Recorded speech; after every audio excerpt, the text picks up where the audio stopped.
Hey, Tom here, FlipAnythingUSA. So, it's Friday, and this is the happy hour. I got my buddy Mark here.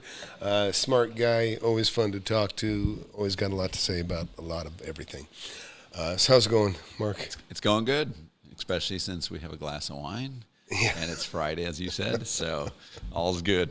Yeah. Hey, by the way, if anybody wants to call in, we will take some calls here if anybody does want to call in. And we will, I'm looking here real quick. We're going to talk about the economy. We're going to talk about the Fed rates. When I bought my first property in 1981. When did you buy your first property? 86. About 86. Okay. So you were, like you say, so interest rates, your first home was how much? Like 8-9%. Yeah.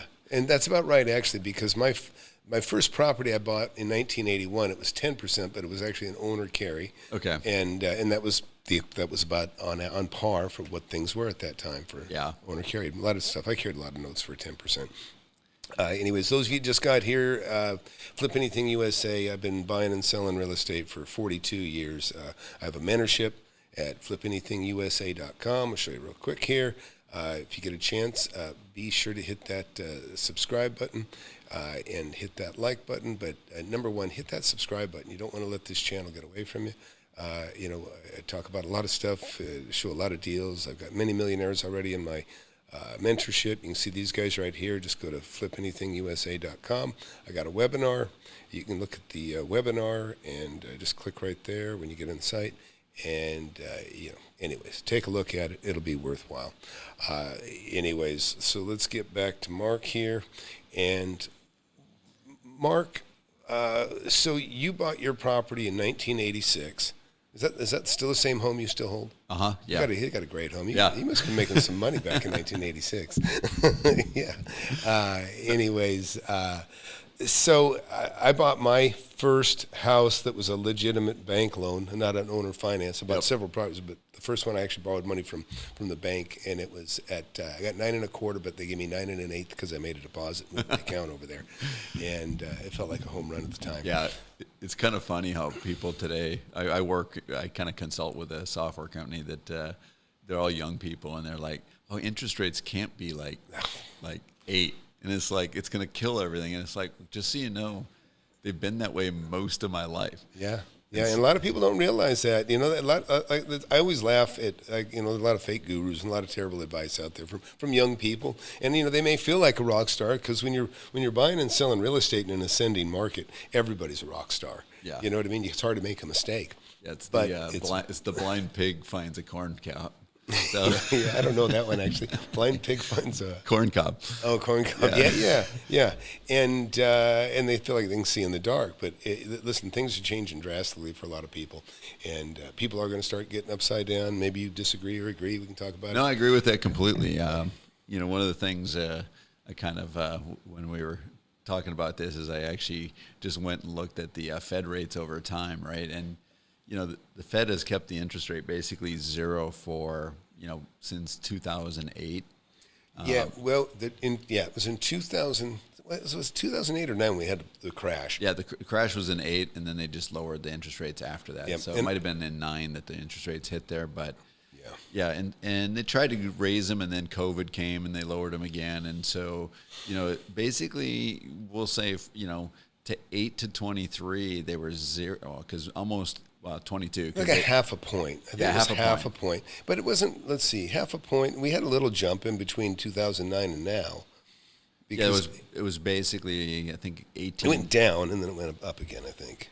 They took them pretty much to zero, in 2009, and then sometime like about 18, and they started bringing them back up, and then COVID hit, and they had to bring them back down. Right. And so, it's and what it's kind of like when you look at that, the Fed will even tell you why they do it, right? Which is they want to create more risk in the marketplace, so people have to go figure out what to do with their money, and so they go. There's nowhere to put your money to make any money, so you go into riskier stocks, you go into riskier real estate, you do things that you normally wouldn't do. And, right.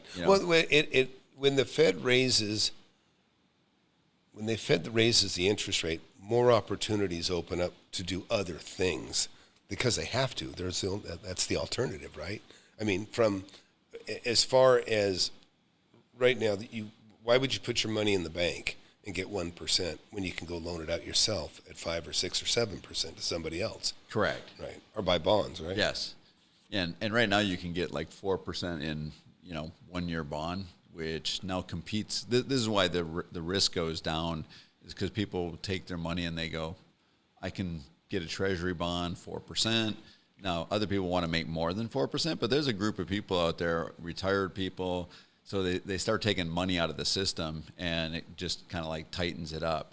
And so it'll be interesting to see, because as the interest rates go up, which I think they're going to keep going up. Yeah, I do too. Probably, because people talk about inflation, right? So inflation right now is at 6%. The Fed's goal is the Fed's goal is 2. So when you actually have a goal of 2. People say, well, the banking industry is in turmoil, so they're not going to raise it. I think the answer is that they're not going to raise it to 8, but they're going to raise it to 5.5, maybe a little bit higher than 5.5, and they're going to hold it there because, this is my personal opinion about inflation. Is COVID is a factor that's, inflation's very psychological. If people believe there's going to be inflation, there's inflation. It's kind of a weird thing. It's not a science. It's an art, right? Yeah, yeah. It's interesting because the things that drove the S&L crisis was they had loaned out too much money. Correct. And then people came in to get their money out, and it was loaned out. Yes. And now we have the liquidity problem now, and it's more because these banks took safe investments and bought bonds, committed it long term, so the money was out. Right? Isn't that pretty much? Yeah. So if you look at like Silicon Valley Bank, right, which is probably the biggest one, them and Signature, but essentially, it's not like the S&L crisis of kind of that period. It's a different problem. It's a different problem. It's the same problem for different reasons, right? Yes. Yeah. It's a run on the bank, and the reason the run on the bank is that they had all this money. Primarily them from startups. So all these startups went public. They had a lot of money. They put it in the bank, and now the bank has to do something with it, right? Well, banks got to go figure out what to do with it too. It can make loans, but it needs something that they can also get some liquidity, because if people come knocking for their money, they have to have some liquidity. So they bought U.S. Treasury bonds, essentially. And made a long-term commitment of what? 10 5 years. years? 10 years? 10 years, geez. And so as the interest rates go up, the value of bonds go down, and it's an interesting thing. One of the regulations I think will get changed now is that the banks don't have a requirement to mark to market. They did in 2009. That's when they crammed it down everybody's throat. Correct. Yeah. They used to do that. Now they took it away. They took that away. Yeah. So exactly. So I mean, I get it, not marking to market for real estate because it's hard to value, et cetera, et cetera. But a U.S. Treasury bond is a known item. You can actually price it accurately whenever. Does that make sense? So, not marking that to market. So what happened is SVB has all these bonds out there that they show on their balance sheet as being basically no loss in them, and they have huge losses in them, And so, people get scared. All of this is, the U.S. is not going to fail its banks. I don't think they should have bailed out all of the people. They shouldn't have bailed out Silicon Bank. They didn't even have FDIC insurance, from what I understand. No, and they even did. if they did, it's $250,000. But there was Correct. depositors that were $450 million. They said. Correct. Just Roku. Yeah, what I'd probably say is my philosophy would be cover everybody that's below $250K and give them all their money back. Yeah. Everybody above that, give them a 10% haircut. Well, at least Some pain. Yeah. Well, why not let them invest? They're invested in the bank. Let them invest. Yeah, because they're not good investors. I mean, their businesses are different. The only reason I'd say not is that you want banks run by people that know banking. Well, I guess in these cases they didn't know banking. But, Yeah. And so to me, a haircut is a penalty for being stupid, right? Like, don't keep all your money in one basket. One of the facts that people don't know about SVB is because they do a lot of startups, they actually required the people that they gave money and loans to be their only bank. So there was kind of like this, Well, banks do like to pressure you into putting their money into their bank when they loan you money. Correct. And so if you start keeping more money than what's, guaranteed. So anyway, that's, I think what you're going to see though is kind of interesting. It's like, it's more interesting to think about what's going to happen than what happened. Yeah. Well, let's talk about that for a second because, when I was kind of salivating when I heard that they were going down. Yeah. Because I figured, look, Roku's got $450 million. Other big companies have a lot of money. They're going to cut their overhead. If that money's gone, they're going to cut their overhead. They're going to cut jobs. We're going to see more real estate on the market. We're going to see more, everything's going to kind of go down. But the government picks the winners. It's a too big to fail thing again. And now, because they didn't let them fail. Correct. And they should have let them fail to the degree that $250,000 per deposit, which would have been massive failure still. But I still think you're going to see some real estate opportunities out of it, but in a different way, right? So I agree with you. That way it would have been more easier to spot them. Yeah, this is why I have the toughest time ever foretelling the future. And people think you've been doing real estate for 40 years, you can do it. But it's like you can't because the big unknown is the stupidity of the government and what they will do. Or in the Fed in this case, it's not really. Yeah. You can't predict what they can do. I think in this case now that it's happened, I think their behavior is pretty predictable, which is I think what's going to happen now is that they're going to put the clamps on the banks on how much loss they're going to look at it. They're just going to go in there like now it's going to be now this the politicians are going to rake them over the coals, which they recently did. Now they're going to go in there and look at all the banks, and everybody's going to be on pins and needles, which is going to make loans harder to get. Right, and they're going to tighten up. There's no doubt about it. They have to because people are more of a risk today than they were yesterday. Correct. So they're going to tighten up, and the Fed's going to keep raising the interest rate. So it's going to, I actually think sometime at the end of this year, maybe next year, there's going to be some fire sales. Yeah, I hope so. I hope so too. I'm kind of counting on it. That's what. Yeah, and to Mark's point, so look, I got 2 lines of credit. I always tell my students get a revolving line of credit, have money available to you, and so the previous 2 I got for 4.5% and 4.25%. Big lines of credit, pretty good sized lines of credit, and then I just got another one for $1.2 million, and that one I got 7.75%. Yeah. Now I can't complain about it. That's just the market. That's what it is. And a lot of people, how can you pay so much? Well, because that's the going rate. And if I need some money, 7.75% is peanuts. If I got to go buy a property for 50 cents on the dollar, exactly, it's peanuts. And people need to understand basic math, and they don't do it. People struggle with that. They do. Yeah, because it seems like it's expensive. And the answer is it is expensive. But I'm a follower of Warren Buffett, which is like when times are ugly, you can make the most money. Yeah. Because you think about just thinking about even residential with people with arms. Anybody with an arm is they're gonna run out when the interest rate, their arms now at some low rate in a couple of years they time out and they go to the real rate. So you're at 3% or 4%, you're gonna jump to 9.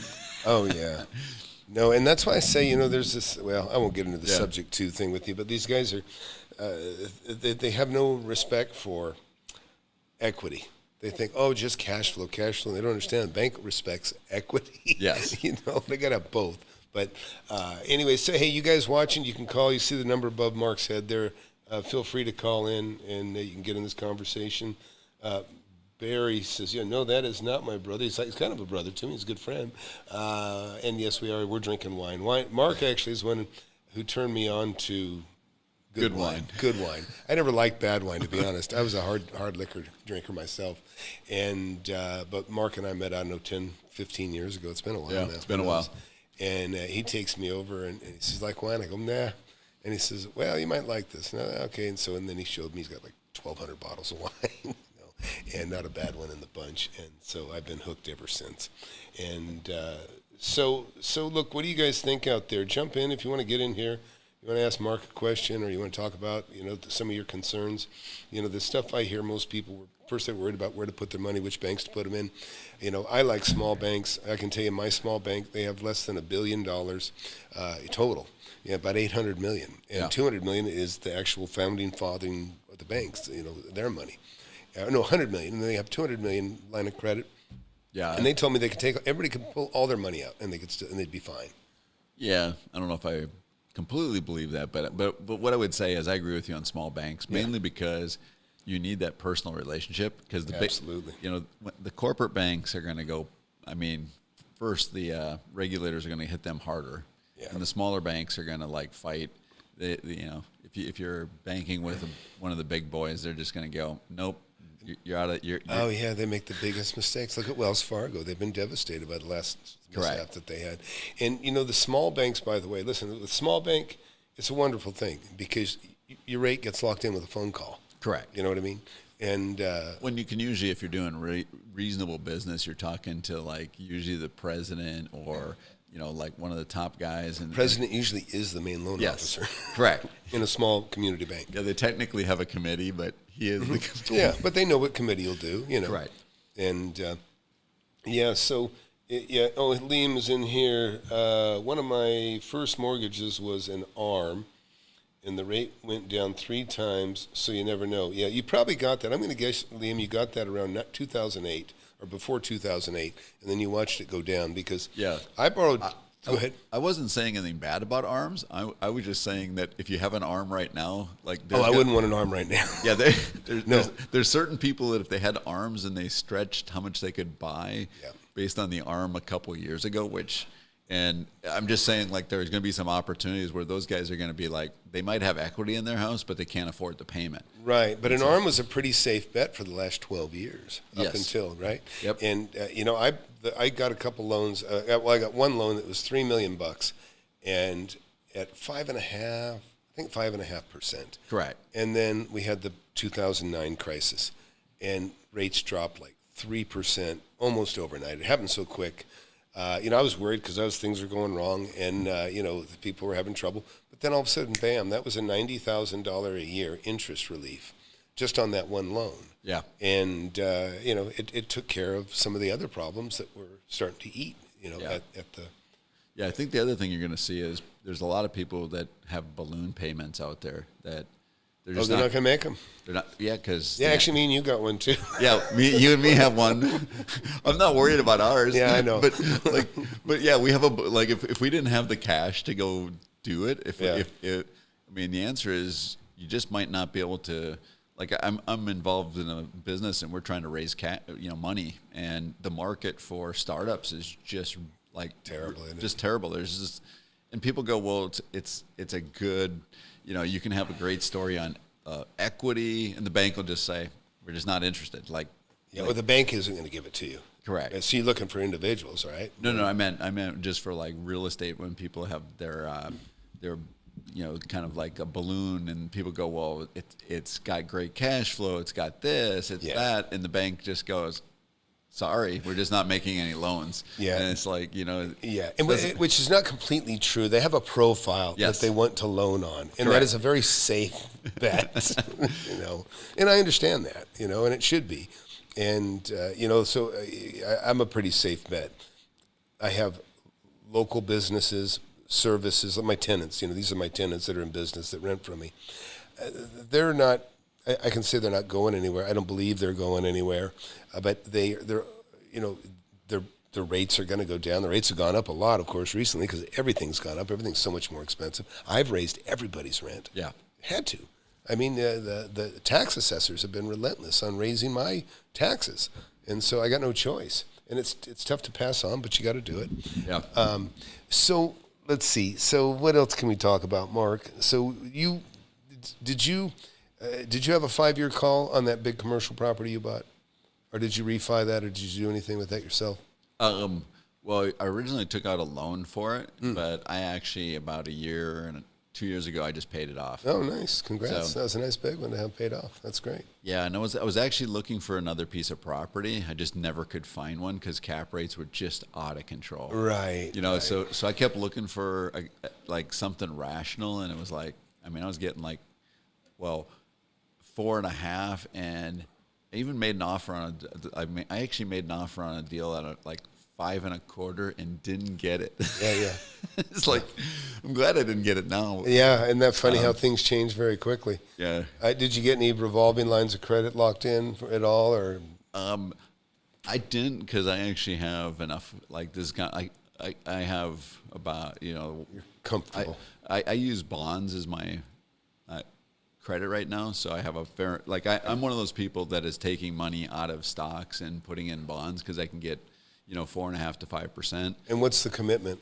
A year at a time? Okay. Yeah. So you're liquid within a year to a degree. Liquid within a year, and if you actually know, like a bank will give you like a loan against those assets because they're like rock solid. So I have a banker, and I have two bankers, one in Austin and then one in Raleigh, and if like we kind of have a standing agreement, if I need some money, like $1 million or more, depending on what the building is, like I can get them to agree to it, like probably in 4 days, 5 days, something like that. So and what percentage of the bonds would they loan against? Would they give you 75, 80%, 90%? They'd give you almost 100%. Is that right?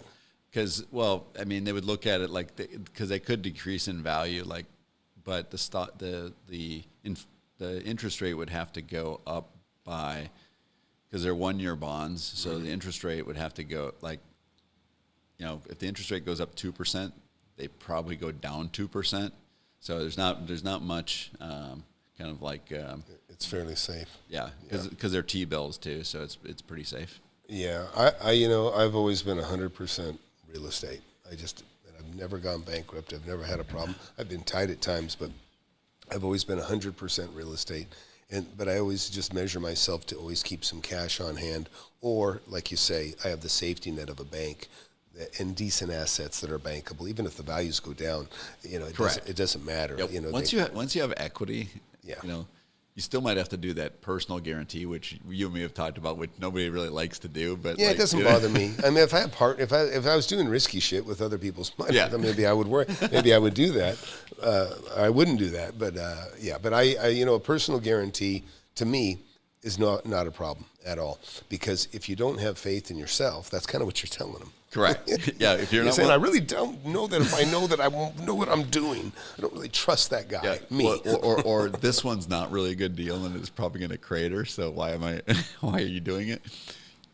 We'll use your money, not my money. So anyway. Yeah. And this is I talk about fake gurus. That's why I say Chris Crone, Grant Cardone. What do? They use other people's money. That was a big thing in the 80s. OPM, other people's money. Yeah.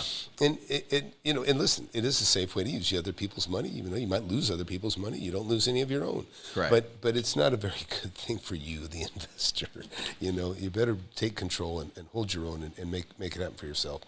Barry wrote, I saw a stat that the Fed might not increase or decrease at their next meeting. Yeah, well, people always speculate on that, Barry, and they may, if they feel the pressure, they might not. Yeah, they might do nothing. I don't think they're going to lower. In no way. So you'll like this. So this is another one of our mutual friends, Paul and me. We have a bet on each meeting. I am up 3 lunches. So he didn't think things would go up? No. He had a half a point at the last meeting. I had a quarter point. Yeah. By the way, he was. We both lost on that one, though. No. I won. It was a quarter point increase. Oh, I thought you said you bet a half, and he said. No, he said halves. He said half. Yeah. So he had the half point increase. I had the quarter point increase. I told him he was one bank run away from winning, because he was winning until SVB went bank run, because they were going to raise it a half a point. Right. I would agree with him. I don't think they're going to raise it this next meeting. They pretty much signaled that in their discussion. So they're going to hold quarter point. But I think what's going to happen is on April 23rd, they get the next inflation number. if it goes, I think if that inflation number goes to like 5, they'll hold. If it actually goes up, or I think the surprise would be if inflation is higher, and I'm worried. If they don't see any indication that what they're doing is working, they're going to keep going up. Correct. Right? I think they'll hold just because they indicated it. Like they can just say. And they do chicken out. A lot of people don't realize that. Yeah. They do. The Fed does chicken out. And yes. So they'll just say, we'll give the medicine some time to work, that kind of thing. But at the end of the day, they got to get it down to 2%. I mean, inflation higher than that is just like, it's kind of detrimental to, it's kind of weird to say this, it's detrimental to the people that don't make as much money. And, it's one of those things is like, if you actually have a reasonable amount of equity, inflation really doesn't hurt you that much. Might hurt your cash flow, but when you kind of live paycheck to paycheck, it's kind of like almost devastating. So, you know what? In the last 42 years, I remember when Romney put a group together and bought Gemco. Gemco is a chain of 27 or 28 stores. And I remember a good-looking little redheaded gal that was working waitressing. How do you remember her? Because she's good-looking redhead. Yeah, but I do remember. I remember her husband was a nice guy, and he was taking care of the kids because he couldn't. He lost his management position. Yeah. Because all of a sudden everybody was fired. Liquidate the real estate, and that's where the money is. By the way, there's some big opportunities. I actually missed out on a deal. I kind of kicked myself because I always think I'm smarter than everybody on real estate. But I had an opportunity to buy a marble tops, and I go, the last thing I want is to buy another business. And then I go, I got to circle back to that. They got a pretty good, decent. I looked at the property. I looked at the buildings. Shit, the real estate was worth the price of the business. Yeah. And then it was gone. Gone. Yeah, I screwed up with that one. And it happens. Hey, listen, if you just got here, been buying and selling real estate for 42 years, and hit that subscribe button, you'll always find something of interest here. If you love real estate, and like I do, and you consider getting in the mentorship, I got a book, Wake Up and Smell the Real Estate. It's been a bestseller on Amazon, Audible, and Kindle. Urge you to take a look at that book. It'll be the best $10-20 you ever spent. I think you can get your money back if you don't like it. And believe me, it's better than most of the crap that a lot of fake gurus are selling for $10,000. So anyways, urge you to take a look at the book. Hey, and we're going to be right back and more great stuff with Mark. You want to learn how to make millions of dollars in real estate? I've made tens of millions over my lifetime, and I'm showing people how to do it. Get in my free webinar. I have it every Thursday, 7 p.m. All right, so now I just realized I'm out of wine, Mark. So what do you guys think? Anybody, what are you worried about out there? What do you guys, is it weighing heavy on anybody? What's going on? Is anybody watching that is concerned about? I mean, let's think about that for a second. I mean, I got 2 girls out of college, both are working. I don't see that they're going to be laid off from the jobs that they got, so they're doing well. I mean, what sector do you see that might be in trouble? So, I don't know if you can say any sector is in trouble yet. Here's exactly why I think that the Fed will keep raising interest rates, is because everybody has that same mentality. Like, I can get a job, I can spend money, I'm good. By the way, this is not just like this is everybody I meet. Oh, no. I think it's normally everybody is optimistic in general. In good times, when you've had 12 good years, correct, it makes you optimistic. That's what I'm saying. If you're 20, 30 years old, you only know the optimistic side of things. You've always had an opportunity. Well, and I think the other thing is that because COVID kind of like ransacked our country for like 3 years and you didn't get to see anybody, people don't actually care about how they spend money. So they're just going to go spend. But where I think that's going to like lead to, which is I think, I actually like, this is kind of weird to say, is like I think one of the biggest opportunities, which you got to figure out the timing, is going to be in the commercial office space. Right. Because a lot of the REITs are going to bail on some of their property. people are not going to come back. So the question is, if you can actually find a piece of property that you can rezone. We were talking about this earlier. Repurposing. Repurposing. If you could, but you got to find the right one. Yeah. Because the values are going to drop for sure. Right. And so, like right now, a lot of people see a lot of malls across the country are empty. Correct. Yep. And the new model is these kind of door-to-door, not inside malls, not indoor malls. And to be honest, the indoor malls, I never liked them. They're like a babysitter for bad kids. Yeah. That's what I've seen. I don't care for it. But I can see those being repurposed for warehouse. They have the ceiling height. Correct. They make a lot of sense in that respect. Offices, some, depending if they have the ceiling height, they could be repurposed. Maybe, they have the office space and retail have about the same parking requirement. So they could be versatile in as much as, they can be used that way.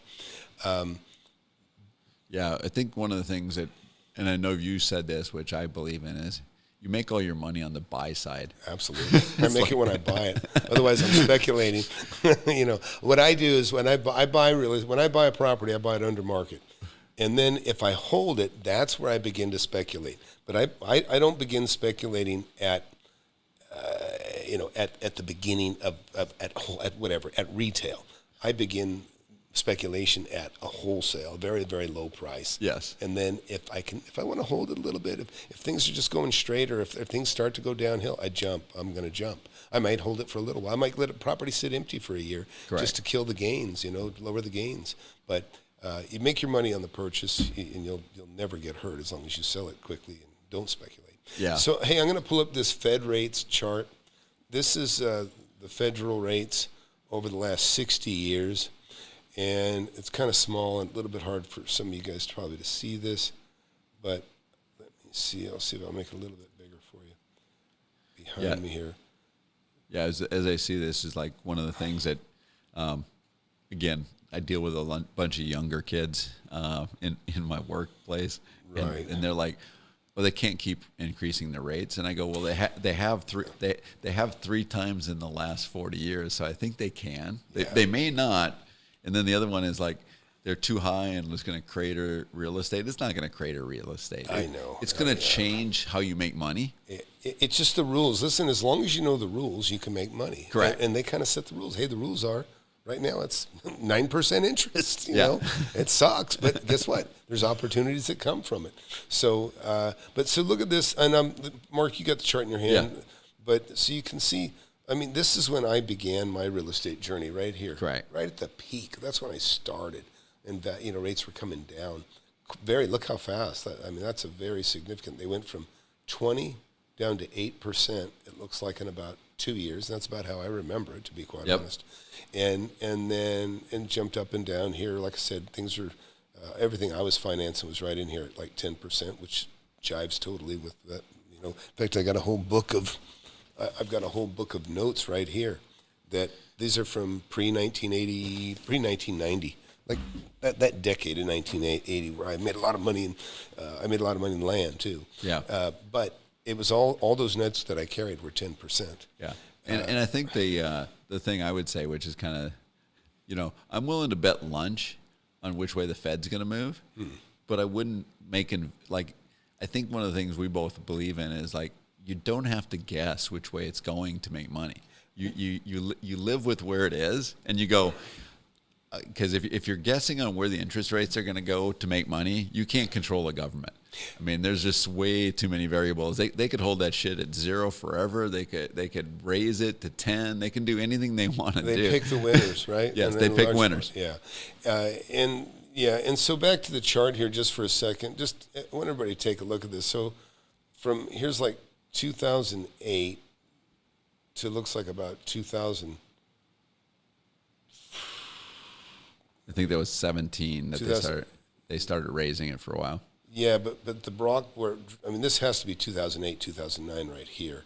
And then that long flat spot is a good 8 years, right? Yes. Right? I think it's closer to 10. Half a point. Yeah, half a point. And it's like nothing. I mean, money was so cheap. And that's why, and I had an adjustable rate mortgage, by the way, and it went correct down 3 points like that. Well, and that flat section in reality is kind of creating all of the craziness, because when you come out of that, it was if you can kind of see, it's artificially low. And when you create a bubble of some type by just keeping it that low, because people do not irrational things, they just do different things, right? So it's like you might as well take risk because you get nothing in the bank, and and so people created risk, which bank with 0% interest rate is like, why not? I mean, it's like just go for broke. The money's so cheap. Yes, like I say, and you have to make money. You can reason that you got to do something to make some money. It's really interesting because when I was a kid, you could buy a T-bill, they called it, and you get 10% interest on your money. Commit it for a year. Yes, and some people commit it for 10 years. Probably the banks really regretted that. But this in particular, this long flat. This should have gone up a lot earlier. Wouldn't you agree? Yes. Yeah. I mean, if you look at SVB Bank, if you look at all these things, there was poor management in some of these things. But if you figure out this is a lot of the stock market speculation. This is kind of like a bunch of stuff, right? Well, and the answer is the Fed's to blame. I'm kind of reading this book right now on the Fed and what happened. There was one guy that voted against all of these decreases. His name's Thomas Honning, and he was just kind of like, he was kind of the same thing as like, this is just like, I'm not against what you're saying. It's just like, it's just time to take you can't keep it this, when you keep it this, I'll call it artificially low this long, sooner or later, which happened, inflation reared its head, and now they got to go deal with it. Well, I always tell people, it's kind of like you having a loaded gun. It's going to go off. Right. Now, the hard part is to guess where the opportunity is, but it's going to create some damage because it has to, because all of a sudden all the money has to move, right? People with, it just doesn't matter. Like people with stocks are going to some people are going to go take what they had in stocks and they're going to move some of it to bonds. They're not going to move 100%, but they're going to go diversify a little bit. Yeah, they're going to diversify. So it's going to take money out of the system. The higher interest rates are going to cause different problems. Like SVB had the mark-to-market issue with their bonds. Some people are going to get hurt. Some people are, but there's a whole. It built up this huge bubble, and the impacts of that bubble are going to be huge. Like nobody knows what they are, but I'm looking forward to them because people go, oh, they're problems, and I go, problems are opportunities if you have cash. Yeah, it'll be interesting because, like I say, this bailing out the Silicon Bank really pisses me off because it's basically used the money that they might have needed to take care of other banks that are going to fall maybe later on that are properly insured, but they won't be able to take people that are properly insured because they won't have the budget for it. I mean, a lot of people fear that, and I think it's a real fear. Well, this goes back to the loan that we were talking about. So the banks, the surviving banks, actually have to pay the insurance. So the FDIC is self-funded. So they'll raise the insurance rates for the banks, which will cause loans to be higher value. Like the rates on loans will go up based on there's no free lunch. Right. Well, then the government can make a moratorium and say, no, you can't foreclose on anybody, just like they did during COVID. Why not? They could. I don't think they will. It's an election year. It might. They might. I don't prescribe to that. I think if they have another emergency, they would. But I think that I think that they would struggle with actually getting that kind of through this. We haven't seen all the finalization of that in kind of the courts, because what'll happen, I still think there'll be more actions in the courts on resolution of, you've seen people suing about what happened in COVID, and those will continue. Right. Yeah, I don't know. It's just terrible that so many people they could not even sell their property. Correct. Their property's at a premium. They couldn't sell it. Yes. They couldn't get rid of it. So, yeah, I would feel quite ripped off myself. But fortunately, I didn't fall into any of that. Hey, Jermon, glad you're here. Listen, anybody wants to call in, that's the phone number above Mark's head. And say what's on your mind, or let's see, what else, Mark? Hey, by the way, if you're just here first time, please hit that subscribe button, and I'd appreciate it. Helps the channel. Ask any of these guys if they have the. I'm gonna go off topic for a moment. Sure. I know Tom's not a big basketball fan, but I am. So I am picking UConn to win the. We'll get a little controversy going. Yeah, somebody will have to come in here and help.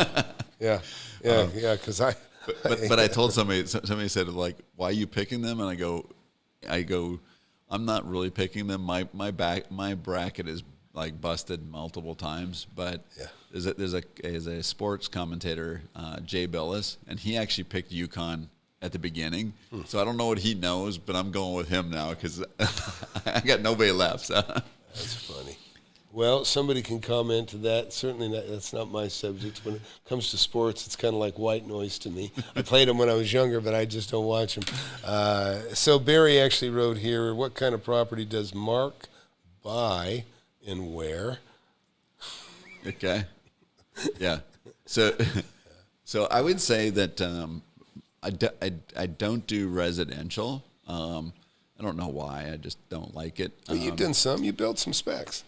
Yeah, so that's fair. Historically, I've done some specs. I would say that the flipping of houses is more like I still have a job, so yeah, you're busy and you make money. So correct. So the management time of that was just higher than I wanted.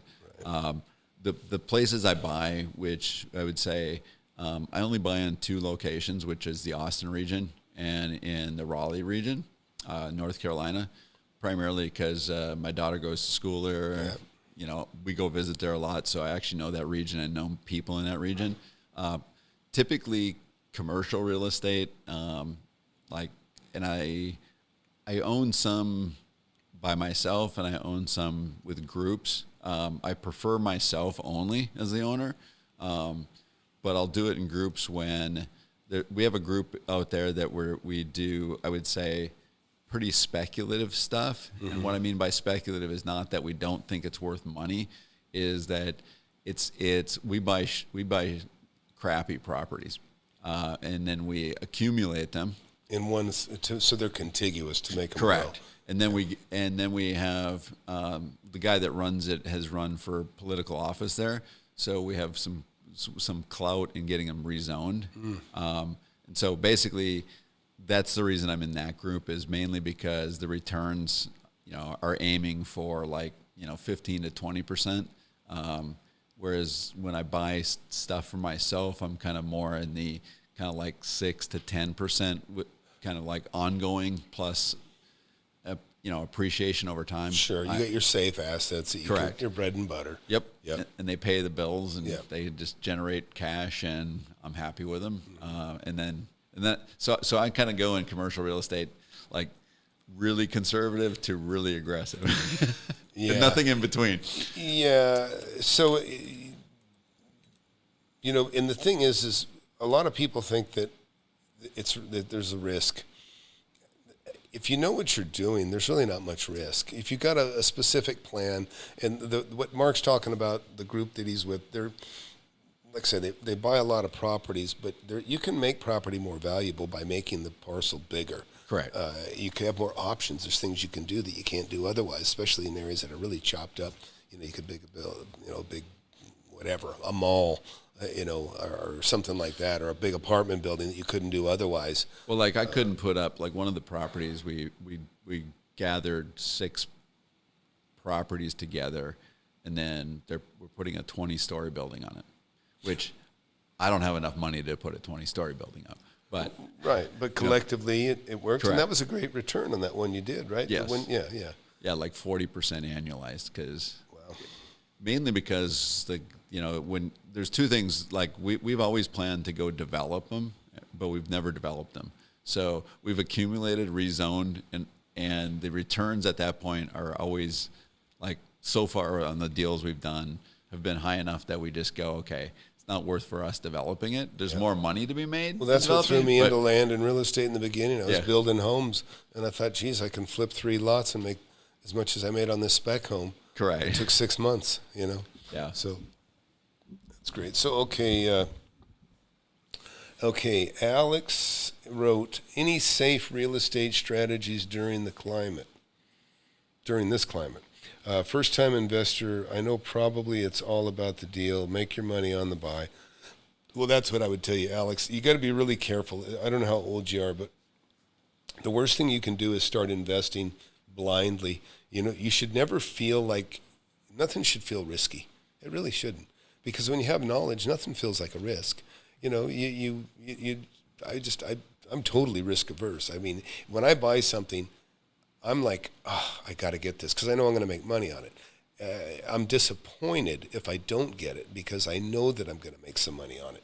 And that comes from experience. Now, I don't do stock. You know, I just don't. I'm not a gambler. I go to Vegas. I'd rather go to a show. I just can't do it. I don't think stocks are gambling like you do, but I understand. Yeah. Well, you know what? Now, we won't debate this one. Yeah, we won't talk about this one too much. But the fact is excuse me, I make a hell of a lot more money than anybody I know that even sells stocks. I make more on real estate, and because I might double my money on one purchase right then and there. Now, and I have a hard time not holding the reins, and I don't feel like I hold the reins when I'm buying stock. Yeah. Somebody else is holding the reins. Now, and I know you did. You made a pretty good trade, but even then, you said it was luck. That's what you said. Those were your words, by the way. That was my gambling money. Yeah, you called it gambling. Yeah. Okay. By the way, see, you're contradicting yourself. No. A little bit. So it depends on what you're. Yeah, stocks are the same way as real estate, right? Is you can have like pretty conservative stocks and pretty aggressive stocks, but sure. Like kind of like with real estate, it's like I think if you back to the question, right? Is like if you the more conservative is kind of like if you look at it, I think the way to, again, it's like how good of a deal you get up front. If you buy something at market today, I think there's risk because I think especially in money's too expensive, right? Correct. Your holding costs and you know it's like, you know, it's when you go. To me, it's like, and there's different ones, like say office, right? So office, the pricing, the value is probably going to decrease just because you're going to see there's a lot of owners that have leases that are, you know, 10 years long that may not get renewed when people finally figure out how many people are coming to work. And, you know, people go, well, 80, like I read something that 80% of the people have come back to work. Well, just so you know, that's 20% that didn't. Right. And 20% like is a lot of space that they no longer need. No, and so what Mark is saying, hey, Russ, I'm glad you're in here. We'll go to you next, Russ. But when it comes to that office space, a lot of people realized they don't need the office space. And even of a lot of the stuff that's already rented out there, I got a statistics the other day. I can't say how accurate it was, but it sounds reasonable.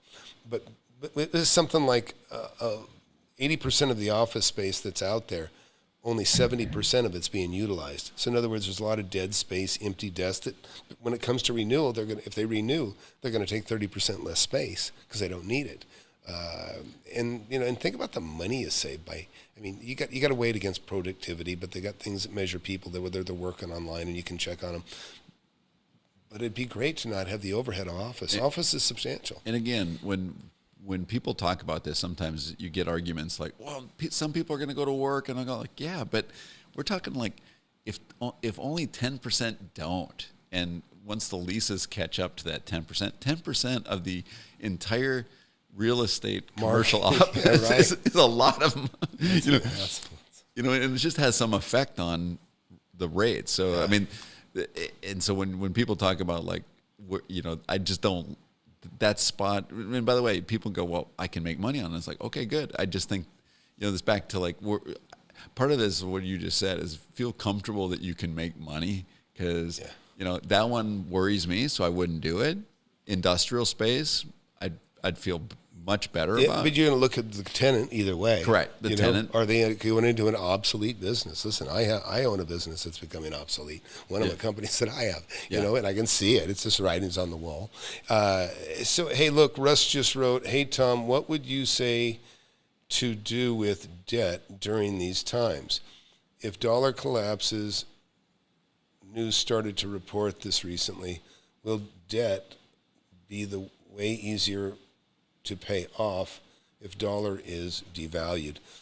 The thing is, Russ, I mean, I would never pay off a low interest loan right now because it's just like, any when you look at comparables on a property, right? Why would you get rid of a 3% loan when you can get 4 or 5% on bonds even? So you could keep the debt and buy bonds and make money. And then we wrote, or that most likely won't happen. Just hold on to, I say hold on to the good debt. Hold on to the good debt. It's silly, me and Russ talked about this. With Russ, if you want, call in. You can see the number on the screen. Russ is actually a student and he's one of the, he's one of the rock stars in the class. We have a bunch of them actually. He just actually, congrats, Russ. He made over $1 million on the last deal he bought. He bought a property for $350. He got a property for $350. It looks like it's worth about $1.4 million, $1.7 million. He's got a $14,000 a month tenant lined up for a property. He's going to have $430,000. Nicely done. Yeah, and and back to those numbers, by the way. And hey, Alex, by the way, what I didn't mean to. I think I answered your question, but get some skills. Get my book, number one, Alex. Get my book, because you should. Anything you're going to buy, you should feel good about. When you know your business, whatever your business is, and I relate it to buying cars. If you're buying cars, car dealers know what the value of a car is. They know exactly what the value of a car is, how many miles, and what year, and that's just like houses. It's the same thing. You know what it's worth. Yeah, because then you can spot the anomalies. Like, that's why I said I only deal with Austin and Raleigh. Yeah, because I know what those markets are. Yeah. I know what the commercial is. I know who the dealers are. I know and who you know the neighborhood of Correct. Those two areas. And that's I have a thing called barbells. I'm not even sure Mark knows, but I call it a barbell. And so I buy all around my home and I buy all around my business because I know those two areas. And I also know the areas in between that I drive back and forth. But a barbell can go across the country like he's talking about. And I have some of that too. And so, anyways,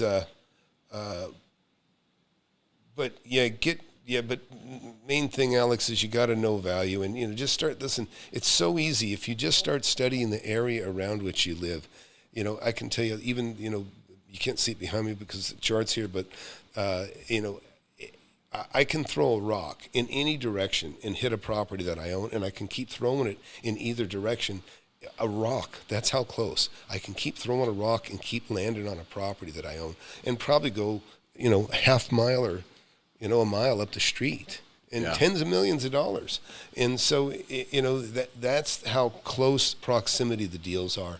And by the way, take the mentorship survey and sign up for the next webinar, and I'll talk to you all about that, by the way. Yeah, and I think one of the things that I would add, which is kind of like, people are always like anxious to do a deal. Sometimes the deals you don't do are the best.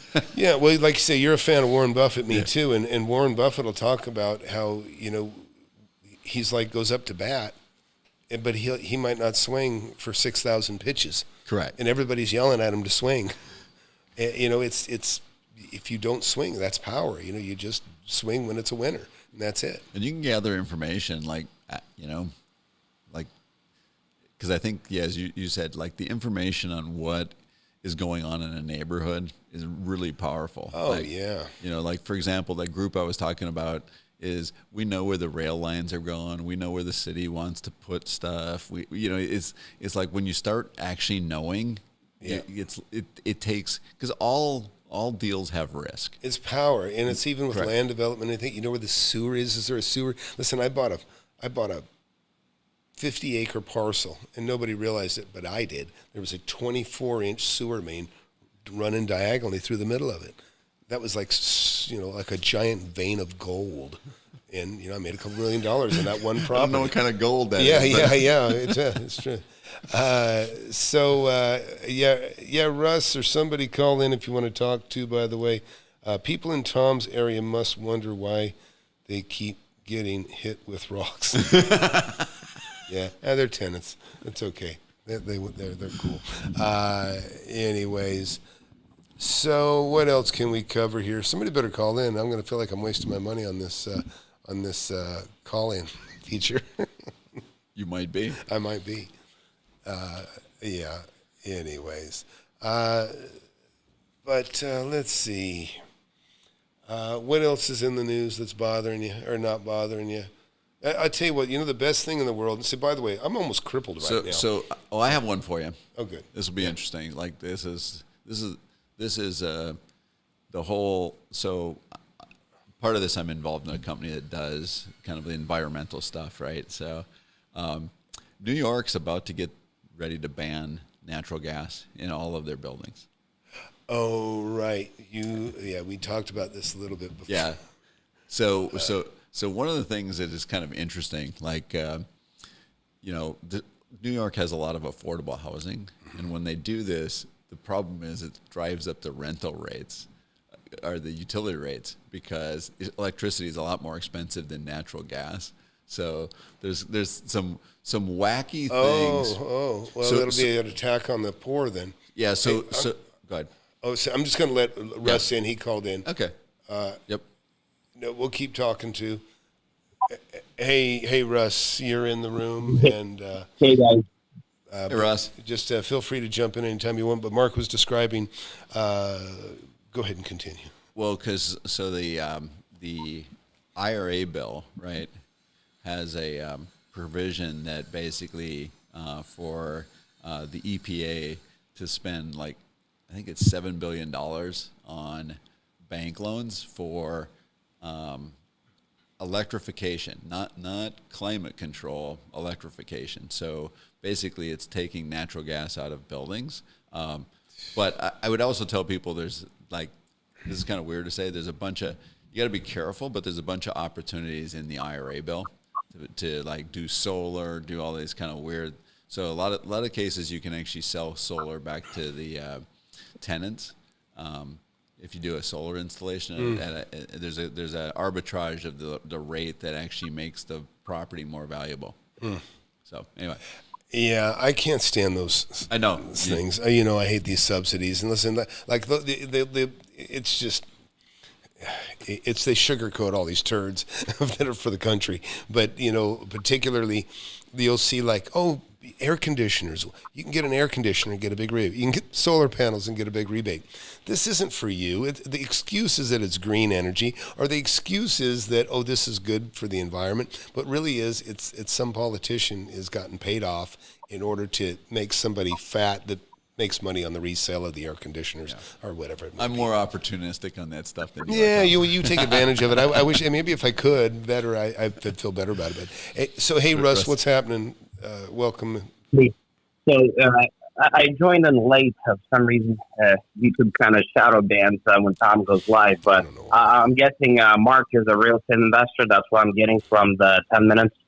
Mark's I listened to. Yeah, Mark's been around a long time, and he's probably not as concentrated in his real estate, but he's certainly much more diverse. Yeah, I would say that I am kind of a combination of a Fortune 500 executive plus real estate.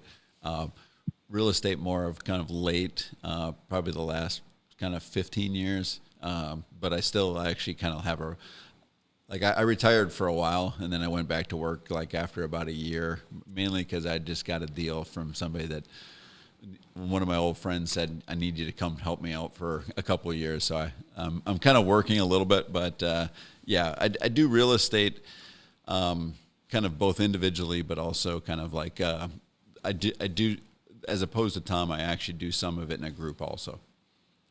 He used to be too busy to do it on his own, right? To large part. Yeah. Well, in fact, think about. What were you going to say, Ross? Sorry, you was go going to ahead. ask a question. Yeah, I was going to ask, where do you see the greatest opportunity with current market conditions shifting? I heard that you mentioned office is going down. Industrial, you feel really good about. What do you say about, the Green Deal and real estate, and like what kind of advice would you give to younger investors who are in their 30s? Where should we focus on? I know obviously getting good deals, but where do you see like the greatest opportunity? Yeah, so I actually think, which this is kind of a general answer, because it's going to be hard to like nail this down, but you'll be able to find them. I actually think that towards the end of this year, because I actually think interest rates are going to keep going up, and I think everybody's thinking they're going to go back down really fast, which I don't see, because I think all of the we'll call it everybody from teachers unions to like anybody that makes any small amount of money is actually asking for 10-15% increases. And so I think the Fed will keep it higher for multiple years, which I actually think is going to create defaults. And defaults are actually the prime opportunity of almost any, like if you go look at, I don't know if you looked at the bank. So the SVB our Signature Bank got bought by, what was the Raleigh bank that bought SVB? Citizens Bank bought it. Right, Citizens. They got a $16 billion. They got a 20% haircut. They made $16 billion on that bankruptcy day one. Now they got some risk, but You mean they got the assets for 20% off? Yes, but a lot of them are risky assets, probably. Probably not, actually. No, why not? Because they didn't buy all the assets. How come how did they line themselves up in that sweet position? Are they just really begging to get access to those deals? And how can we get lined up to get those deals? So I think they got a big deal because they were looking for it. I think, like, if you kind of look at it, like the FDIC sold that. I'm just saying, like, you're going to see this, like, interest rates have been like 0 for 10 years. Now they're going to stay at 5. People are the people that are leveraged. If you can go find leveraged people, which, by the way, you can actually go find loan information on buildings, and you can go find that. I've started to do this in kind of my areas, is go find out who is leveraged beyond, like, kind of, because you go look at loan value versus market value, and you can go figure out who's leveraged, mm-hmm. and they may not be able to, like, refinance it. So, or if they, or refinance it at a higher level. So I think the interest rates are going to create opportunities both in residential and in commercial.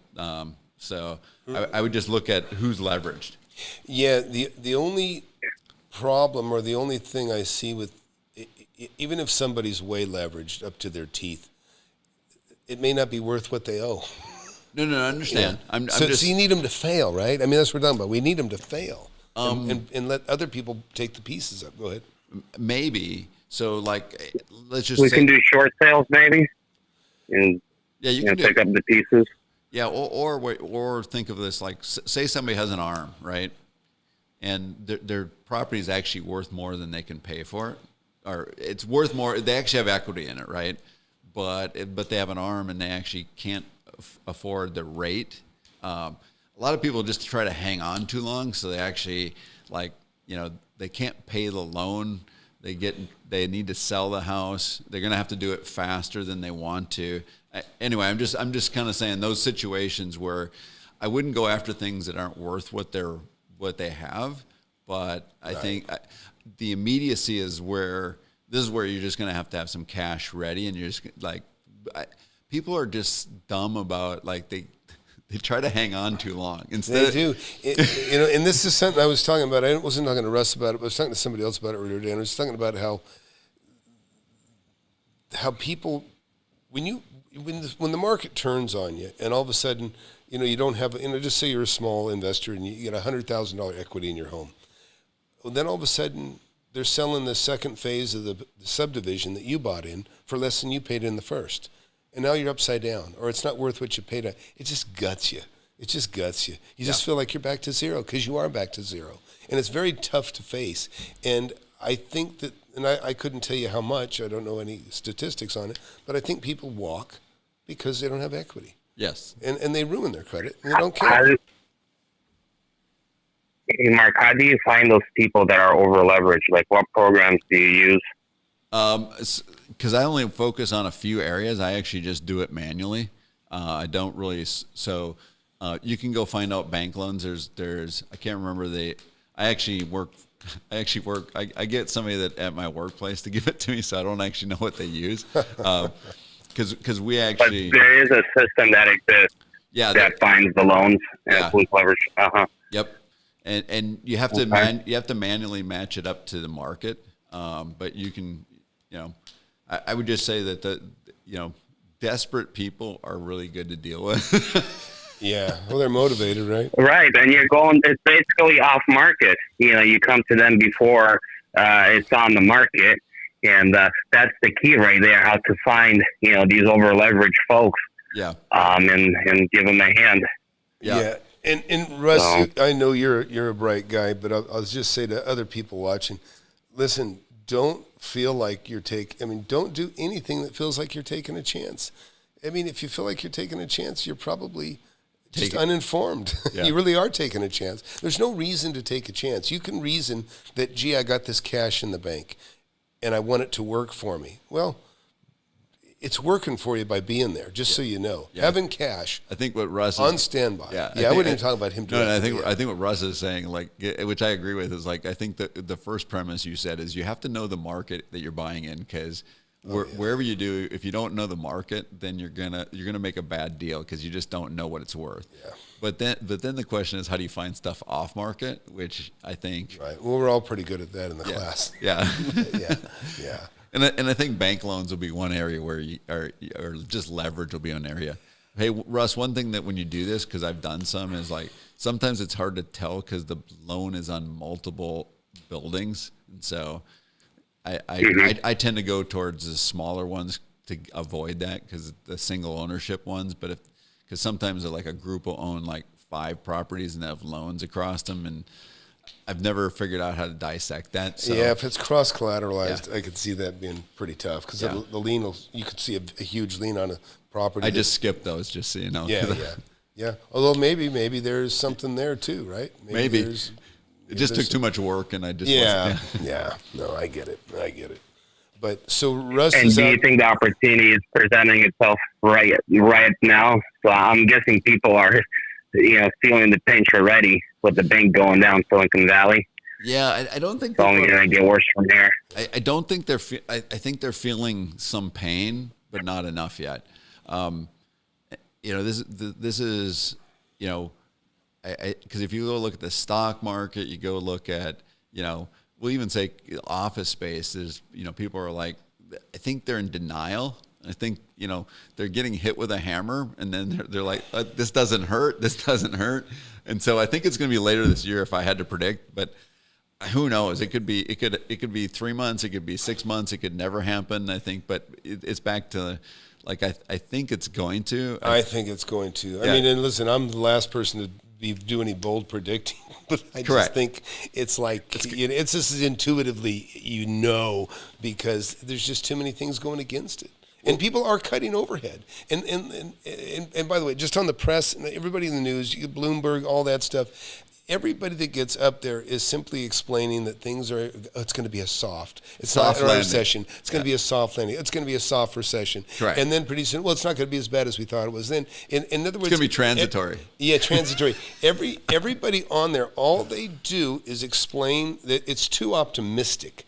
And what they're doing is they're getting rid of their garbage while they're keeping you hopeful. And that's kind of how it always is.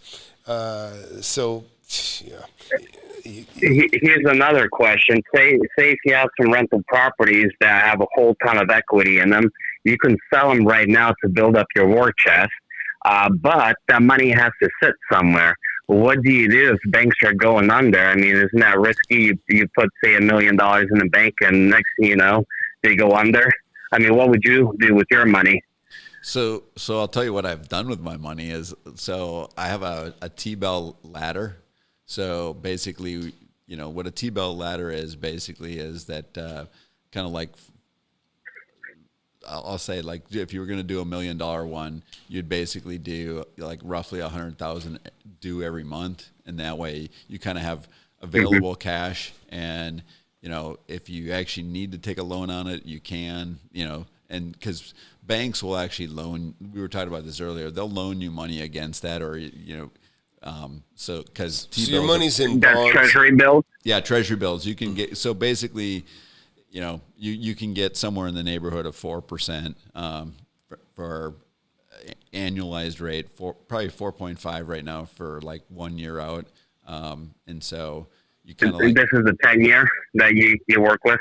What's that? Which one do you prefer out of the T-bonds? The 10-year or? Though I don't like the 10-year because I don't. I tend to be right at 1 year right now because it's the 1 year. What's the reason for that? Because the rate between the 1 year and the 10-year is the 1 year is much higher. So basically, the interest rate on a 1 year is like, this is my belief of that interest rates are going to stay higher longer than people think. So that because the 10-year is right at 4%, and you can get pretty close to like 4.8 on a 1 year. Yeah, so, and it's not subject to. This is what SVB did: is they bought 10 years, and when the interest rate goes up, the value of the bond goes down.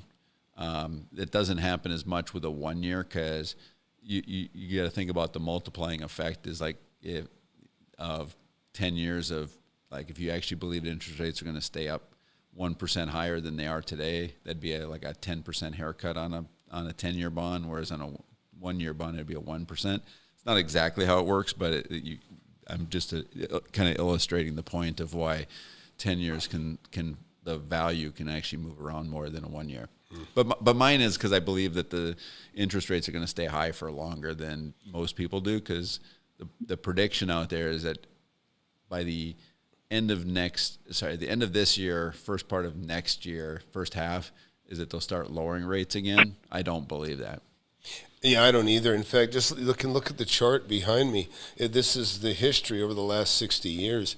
And, things, this took about 4 years to go up, and then it leveled off for about 4 years or 3 years, and then it takes about 4 years to go back down. Nothing happens that quick. I mean, it did in 2009. They dropped things very, very rapidly, 3 points in about 6 months or something like that. But this goes back to our point. I don't know if Russ, you were on the line when we said this, is that we try not to speculate on what the government's going to do. Yeah, we want to make money kind of independent of what they do, because it's like they can do anything they really want. They can lower it back to zero if they really wanted to. Anyway, I just my guess that's just a guess of like why I keep 1 year, because it's just I use it as cash more so than I'm using it as an investment. Yeah, it's funny, and I'm going to jump back here. Russ, I'm going to throw you back in the queue for a minute, if you don't mind. We got one other person got to throw a quick question in here. Thanks a lot. I appreciate it. And so we'll jump into this. Yeah, thank you for answering the question. Cool. Thanks, Russ. So I'm going to go to the next caller here, and we got, and then also. Caller, hang on a second. We'll take your call. Ned Talks wrote, lots of bridge debt coming. He said he just had lunch with his banker. And, yep. Anyways, go ahead, caller. Sorry, go ahead, caller. Hey guys, how's it going tonight? Very good. Thanks for calling. What's your name? It could be slightly better because Tom ran out of wine. So. Yeah, I know. I know. I've been sipping. I keep trying to get more out of it. Yeah. Yes. I may have to. I can go to the cellar if I need to. But anyhow, so what's on your mind? Hey guys, my name is Anthony. I'm calling actually from South Florida. I'm in the Fort Lauderdale area, and I've been listening. I got in a little bit late, maybe about 30 minutes in or so, and I've been, hearing what you guys are saying. And you guys mentioned, especially you, Tom, you sort of had like a gut feeling that, things seem like, they're heading, in a downward trajectory. And in my local area, what I'm noticing, it is literally almost like a mirror image of 2007, 2008. Like as far as where the pricing of the houses are, the interest rates, the rate that everything is sort of starting to slow down and stuff. It's starting to seem like the same exact thing.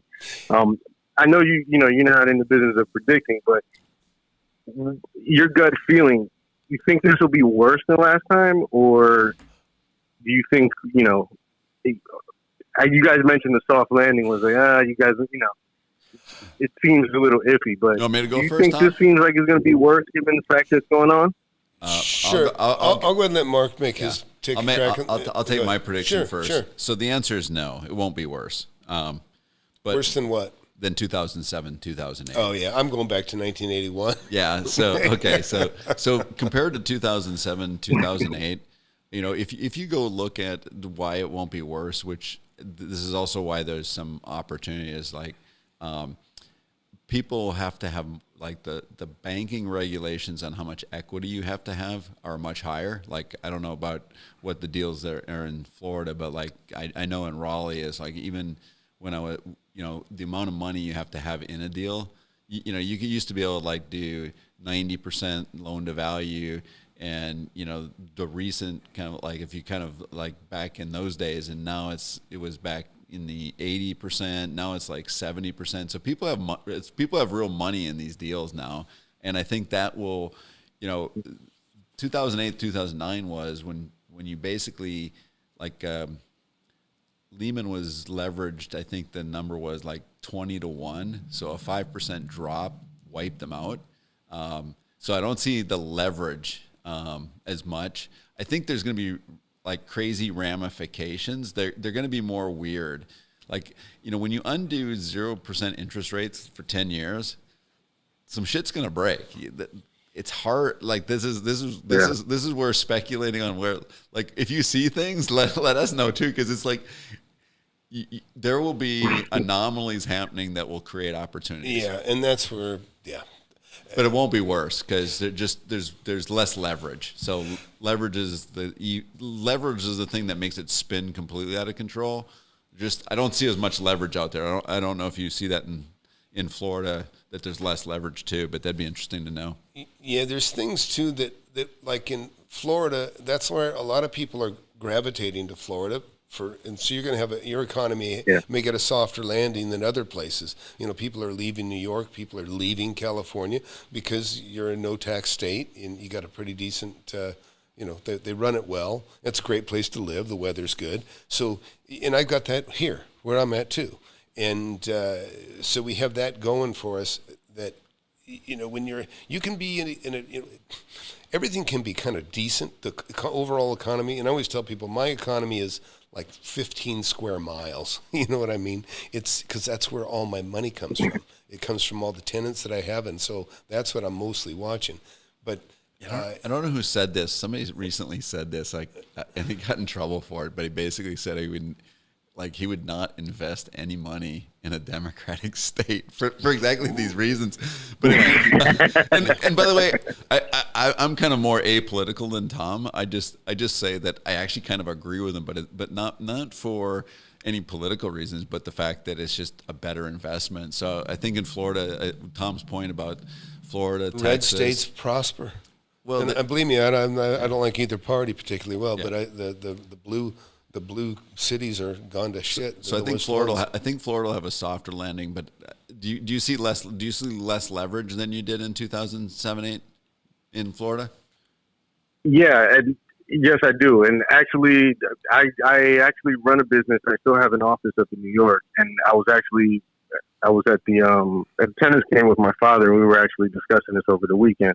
And I think the issue with, I just wanted your guys' take on it, because last time in my area here, particularly in Fort Lauderdale, it was a bloodbath. We saw 50, even 60% like off on something.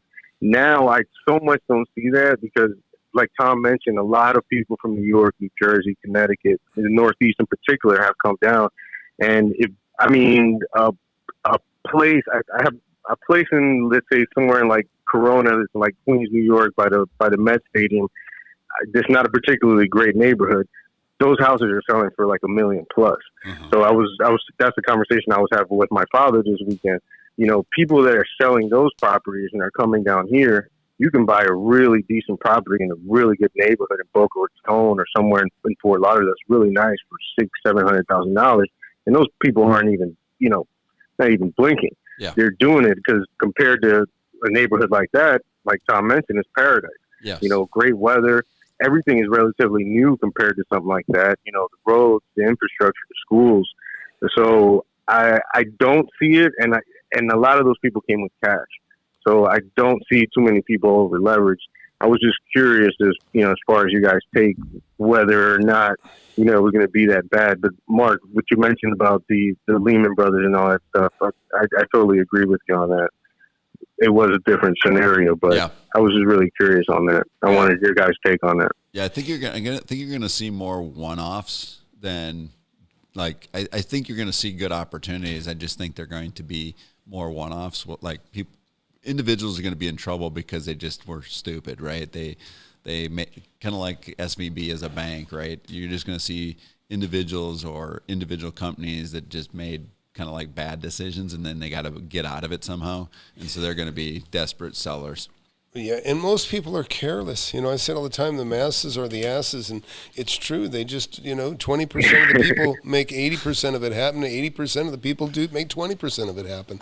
And so, my whole life, I've never owned stocks. I've never played with bonds, none of that stuff, because my money's always been, I value cash and the opportunities that I can make using the cash that I have, and people act like cash. Oh, you got to, buy gold. I mean, I wouldn't buy gold. I wouldn't buy any of that stuff personally. I can do so much more with my cash in bad times and make a lot more money than anybody else around me because of the opportunities that are there. I mean, people act like cash is worthless, but it's everything when times get bad. And so, that's what everybody wants, right? So I feel really, I mean, back to, do I think it's going to get worse? I hope it does. I hope it gets worse. Because I know the opportunities that'll rise from it. I hope it gets sporadically worse, like I said. I agree. Versus like a whole bloodbath. I don't need that. No. And that's why I say it just depends on where you're at, right? It just depends on where you're at. Yeah. It's an interesting thing, because I've had been very prosperous at times from different business endeavors, while the area that I was living in was gone to hell and devastated. And so I was making money elsewhere and being able to throw it in to the new area that I was buying up. So, so that happens too. That's a perfect storm. And it's just like right now, if you locked in a bunch of low-cost money just before all this stuff went up, it's perfect. You've got cheap money available to you at a time when, it'll buy the most when things get tough. So, anyways, but that's great. Let me ask you guys one more question, if I can, please. Yeah, sure. My name's Anthony. Anthony, okay. Go ahead. Now with the interest rates going up, do you think it would be? Do you think it'd be harder or easier to get like a lot on a piece of land? Oh, get a loan on a piece of land? I think they'll just throw it in. A lot harder, unless it's owner financed. Yeah. The owner financing is something that, unless it's on. Yeah. The owner financing is something, that's how I bought my first property. And if you have property you're going to get rid of, listen, if you get to compete with the banks loaning money at 8.5%, first, why wouldn't you owner finance? Sell it, carry a note. Yeah, I think it's going to be harder. I agree with Tom. Because I think there's two things. Like, if you kind of think about like the justification of banks is usually either cash flow or personal guarantee, or they're not going to speculate on the value of the land going up or staying up, or so there's no income coming. The second thing is, I think building construction loans. I used to be in kind of like the building some spec homes, and the rates for those were always higher. I don't know what they are right now, but they got to be close to 10, I would guess, for a building construction loan. So, when you kind of add that the banks are going to be really kind of like cautious. They're not even going to loan, and that's the thing. Yeah, I mean, look, I'm going to show you something on the screen here, Anthony, if you're still watching. But I can describe it otherwise for those who aren't watching. So, look, this is, if you haven't seen this, it's just hard to believe. Okay, look at this building you're looking at right here. That's a 21,000 square foot building. I bought it for $210,000. The construction cost was 3 times that when I bought it. The land was free, and 2/3 of the building cost were free. That's how bad things can get. And, I bought that building. I've owned all 3 of these apartment buildings you see here, and I spent less than $1 million on all 3 of these. And this is 50,000 square feet, and give you an example, people don't, I call it a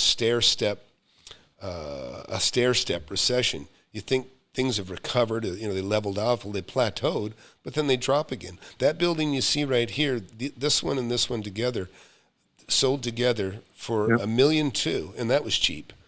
And it went back to the bank. And then the bank sold it again, $750,000. And then they went belly up again. Things got worse. And then it went back to the bank again for $550,000, went back to the bank again, and then I bought it for $340,000. And I sold it, I bought it at the bottom. You just couldn't go wrong. You'd have to grossly mismanage it. And by the way, the REITs, you were talking about the REITs walking. The REITs devastated this place. They bought all kinds of shit. They just had they can just bail. And when they were buying, they buy anything. Yeah. What do you got? I'll take it. You know what I mean? It's terrible. That's the problem when people are spending other people's money. They're not careful. And so, like I say, I'm a big believer in just invest your own money. So, but that's great. I appreciate you calling in, Anthony. And I appreciate you guys. I appreciate you taking my call. And Tom, I just got your book. I'm about halfway through. Yeah. And that's actually how I just found you. And I just opened up my app and I saw you going live. That's why I got in like 30 minutes late. But I really appreciate it and everything that you're doing, man. You give out a lot of good information. Yeah, thanks, buddy. I appreciate it, Anthony. Yeah, maybe get you in the mentorship before long, too. So, anyhow, very good. Absolutely. I'm definitely going to look into that. Right on, man. Thank you. And I'll thanks a lot, fellas. Have a good night. Okay, you too. All right, take care. Bye. Thank you. Yep. And okay here. All right. So Russ, you're back in the room if you want to talk. Otherwise, if you're still there, I think you are. Anyways, what else? I think we probably talked everything out. Anything else you got on your mind? Anybody? Russ, Mark? Wine. I know. Unfortunately, this is all I've been thinking about for the last 15 minutes. We can go drink some more wine, too. But we'll have to get off the camera to do that. So, hey, those of you that just got here, FlipAnythingUSA, I've been buying and selling real estate for 42 years. Made tens of millions of dollars doing it. And it's not nearly as difficult as you might think. It's a lot of common sense. I got a book, Wake Up and Smell the Real Estate. Urge you to get it for $10. It'll you can $10. How you going to go wrong, right? People jump into things carelessly, spending $1,000, $10,000, and then all they do is get jaded, and then they get set back, and then they don't do anything with real estate for 10 years because they're so jaded. They took the wrong path. Start with my book. Get into that. Watch this channel. You'll learn a lot about real estate. I've done over 1,300 videos, and there's just not a greater way to get richer quicker. And urge you to do it. And it's something that's available to everybody because it's not really about money, it's about the deal. If you can find the deal, finding the money is very, very easy. So anyways, we'll call it quits here. And but thanks, everybody. Thanks, Mark. Yeah, thanks. Always a It's pleasure. been fun. Appreciate it. We'll go drink some more wine now. All right. And we'll see you all later.